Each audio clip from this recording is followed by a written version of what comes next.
sa iya, inahatag sa inyo sa may nakatalagang, sa kaisahan sa Espiritu Santo, ang tanan na dumugad na sa tanan ng mga tuwid sa mga katulidan.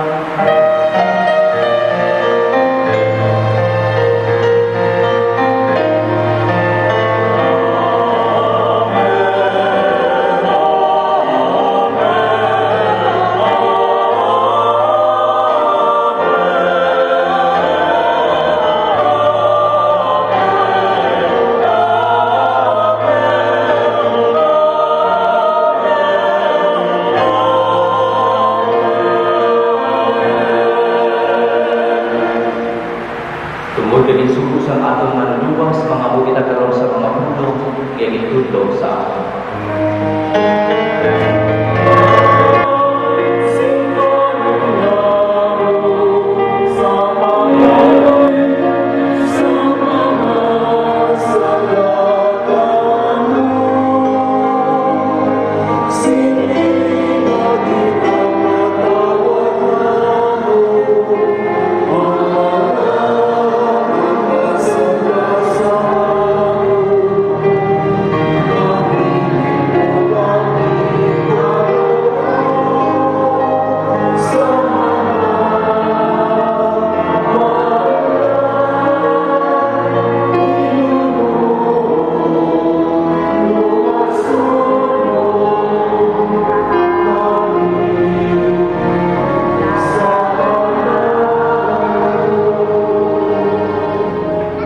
Tumusong kami po sa pagkakaroon.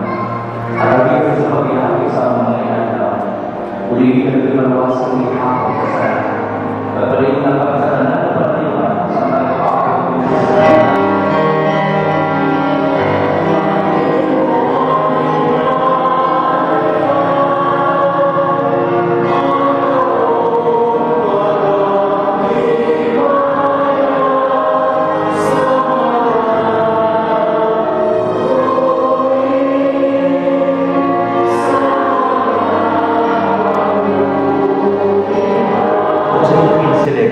Atagi siya sa paginapit ng pag-iusa.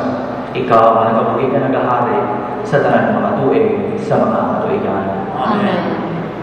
Ang paginapit sa Ginoo niya ihapon sa inyo. Yan sa iyo. Magatagay kita sa tanda sa paginapit.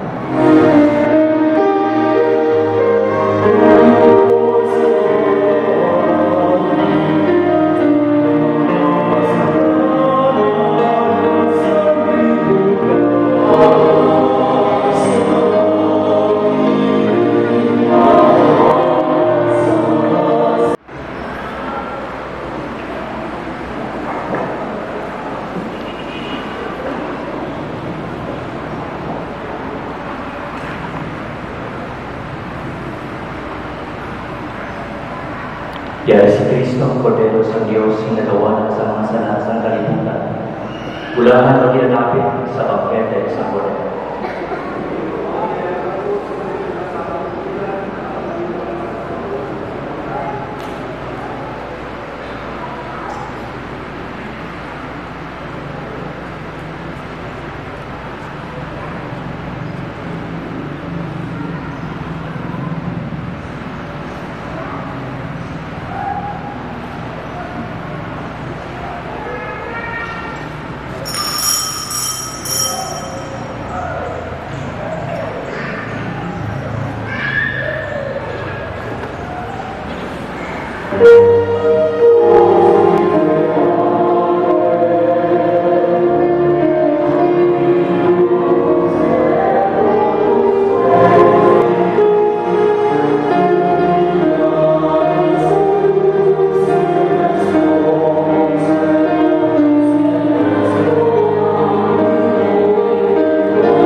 Sa akong pag-igugma sa isa't isa. Pinabangay na mo din sa iyo, Padre Kristo, na aamon Ginoo. Amen.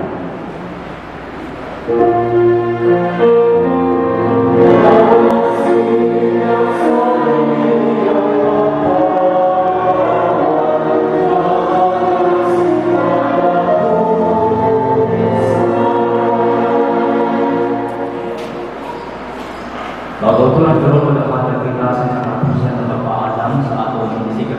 Kristiano na si Dora, umabay sa atong tukod, kagabay mga si Kristo mayroon ng panay, magtulong kay Dora sa iyong nabubilan sa giharian sa kabawa at sa mahinan. Ginoo, maray ka sa akin. Kristo, maray ka sa akin. Ginoo, maray ka sa akin. Amay naman. Pag-usap, pinigitaya, matuman mo ang sa luta sa Israel. Nakakang niya sa kailangan sa pagkakalaw, katawan mo niya sa kasalanan. Sinigil na nakakalaman ang kasalasan, kapiling mo ang ikalaw sa buhay, pinuon mo sa pagkakalaw.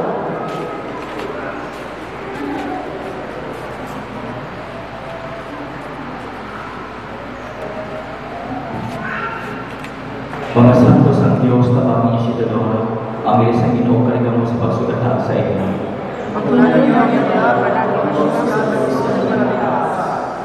Baturon ka ang kaning Kristo ang nagtawag sa imo ng ang ilis magtulog sa imo sa gloria Ama. Ginuatan ni siya sa kapahuan na dayon hanggang silagang sa mong kapawa sa dihapon.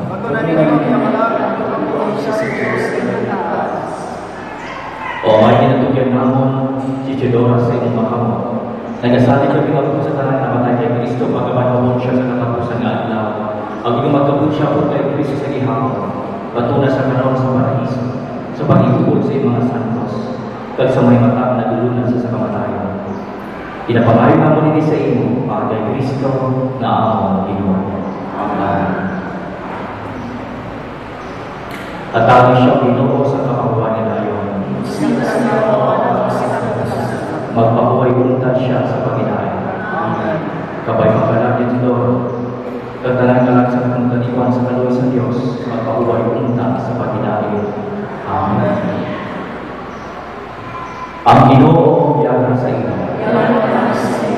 Tagpredisyon ka unta sa Diyos na magkakasang tanan.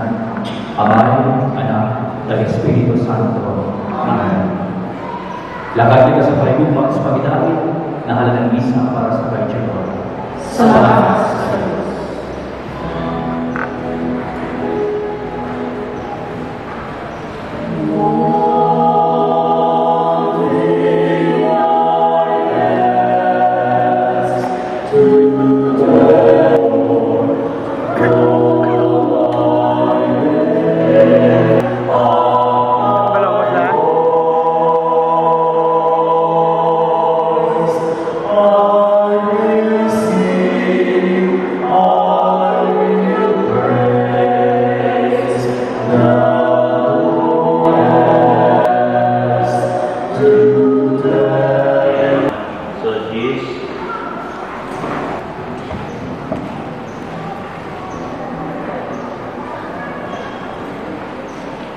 Family and friends, thank you for coming here and joining me to celebrate the life of my Lola.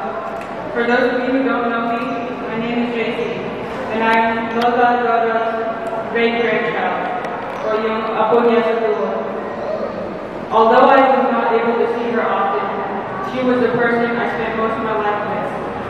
She raised me since before I can remember, until I graduated in high school. In elementary school, I remember an assignment where they asked us to write about our hero. All the other students wrote about their mom or their dad, but I wrote about my Lola. She took care of me, always before she took care of herself. She taught me how to respect my elders at a very young age. I can remember her telling me, "Nagmano ka na ba?" every time she introduced me to someone. She taught me important things that everyone should learn growing up, and the life lessons that I will never forget. For that, she was and always will be my hero. My Lola loved it here in the Philippines. Sugungan was her home, and this is where she wanted to be. But for me, my Tita Lynette, and my two brothers, Mark and Matthew, she stayed in the States to take care of us and make sure that we were okay. This was her sacrifice for us. she would never say it or take any credit. My Lola was selfless, caring, and humble. She would never brag or boast. Instead, she spoke of my family with a sense of pride. She would tell me stories of her daughter, Lila, who lived in the States and worked hard not only to provide for her family, but help her family dahil yung mama mo nasa trabaho para hindi mahirap yung buhay ninyo.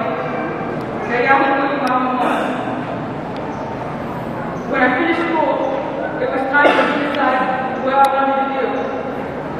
That was when I told my family I wanted to join the military. My mama Lila has proved that education and hard work pays off, so she wanted me to do the same.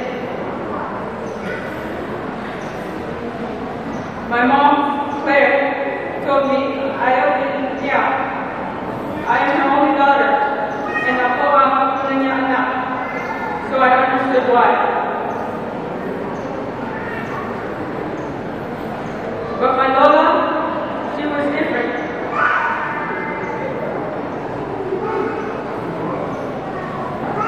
Kasi yung maliit pa ako, alam niya na yung gusto ko. She told me, gawin mo kung ano ang gusto mo, pero dapat matapang ka at malakas. So, that's what I did. I joined the Navy 2 years ago. While I was in the service, I worked hard, like my Lola said, and I made it to rank E6 for 5 years.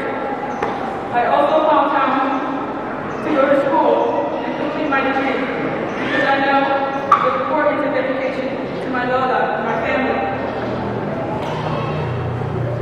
Although everyone in my family supports me, my Lola was the one who supported my decision from the very beginning. For that, I'm forever grateful. Last year, I got the opportunity to visit my Lola. She told everyone, ito yung ako ko, yung nasa Navy. When she told everyone this, I saw the look in her eyes.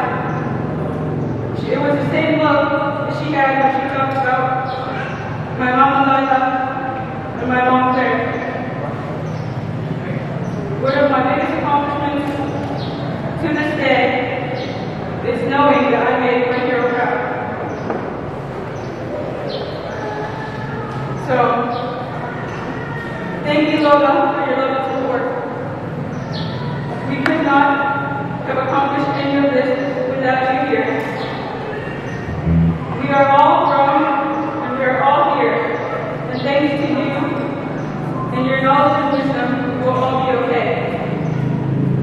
So you can rest easy now, Lola, until we meet again. We love you. Thank you.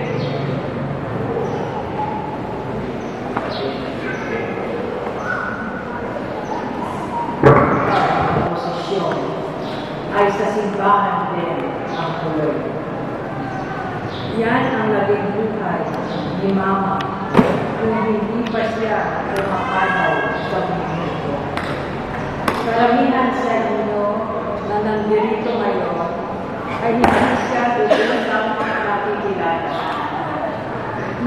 Nakukwento niya sa akin noong nabubuhay pa siya na umalis siya sa mga niyang bayang tubungan sa murang isipan at sa murang edad na 12. Lumisan siya na ang dala-dala lamang ay ang suot niyang damit sa katawan upang hanapin ang kanyang kapalaran sa ibang bayan. Dahil sa kahirapan ng kanyang buhay noong panahon na iyon. Makalipas ang mahabang panahon, hanggang sa ngayon, marami na ang naganap sa kanyang buhay.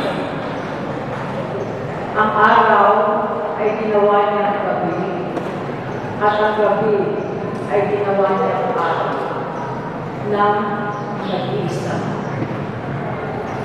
Hindi siya mabigo sa mga naging pangarap niya sa buhay, magmula ng iwanan niya ang kanyang mahal na bayang hubungan. Ma'am, your love and sacrifice made us who and what we are today. You show your great love till your last breath by leaving us quietly and peacefully. Masaya, komportable na siya sa piling namin sa ibang bansa, pero dahil sa mahal niya kayo, ang kanyang bayan, kababayan, kaibigan, kamag-anak, hinili niya at binusulukan niya bumalik at makapiling kayong mga tubunganon.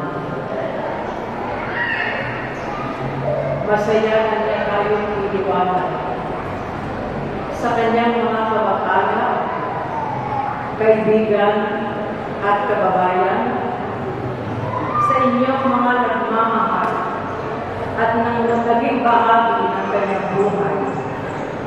Maraming salamat po. The family will forever be grateful to you all. Mom, the incredible bond we have with you is the gift that we, the children and grandchildren, will treasure for a lifetime. Your mission on earth was completely